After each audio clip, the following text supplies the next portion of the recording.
Les initiatives positives de Jean Z, à présent des innovations au quotidien. Bonjour Jean. Bonjour. Bonjour Jean. Ce matin, le futur du recyclage textile s'invente au Pays Basque. Eh oui, il y a quelques jours à Hendaye, Pays Basque, la société Setia, plateforme d'innovation dédiée à la recyclabilité des articles, chaussures et textiles, s'installait dans ces nouveaux locaux, 1200 m² remplis de machines, de robots, de textiles usagés. Setia s'est en effet donné pour objectif la mise au point de technologies rendant envisageable la création d'une filière industrielle du textile recyclé en France. Dans les faits, ce secteur n'existe pas, en tout cas il n'existe pas encore. 200 000 tonnes de déchets textiles français partent ainsi à l'export. Dans les faits, ce secteur donc n'existe pas. D'une part, nous n'avons pas encore de nombre suffisant de machines pour réaliser ce recyclage sur d'importants volumes. Et l'autre obstacle, c'est justement cette matière première. Aujourd'hui, on récupère des chutes issues de l'industrie textile, mais ce n'est pas assez pour irriguer toute une chaîne de production capable de fournir, par exemple, les partenaires de Setia comme Decathlon ou Zalando.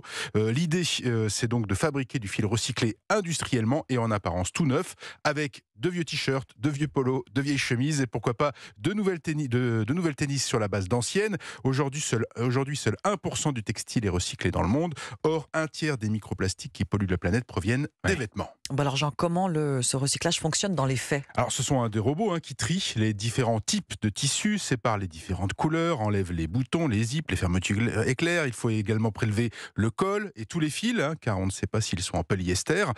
Pour les chaussures, des robots séparent les semelles, donc des chaussures chauffées au préalable, tout en détectant au passage leur composition, caoutchouc, cuir, crêpe ou autre. Pour l'instant, le robot Setia peut trier 800 chaussures par jour, c'est prometteur.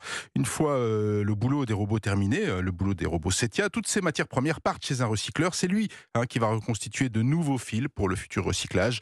En France, ces acteurs existent, mais pour doper la filière, il faudra passer donc par ces nouveaux gisements que sont nos vieux vêtements inutilisés. Jean, est-ce que grâce à ces innovations, on a déjà produit de nouveaux vêtements ? Oui, Okaïdi, par exemple, a déjà mis en magasin des collections réalisées à partir de vieux t-shirts, mais dans des volumes relativement faibles. Et je le disais, Decathlon, Zalando, mais aussi le groupe Eram ou Petit Bateau financent les premiers programmes de Setia avec la région Nouvelle-Aquitaine, preuve d'un intérêt du secteur pour le secteur. Nous n'en sommes qu'au début du processus.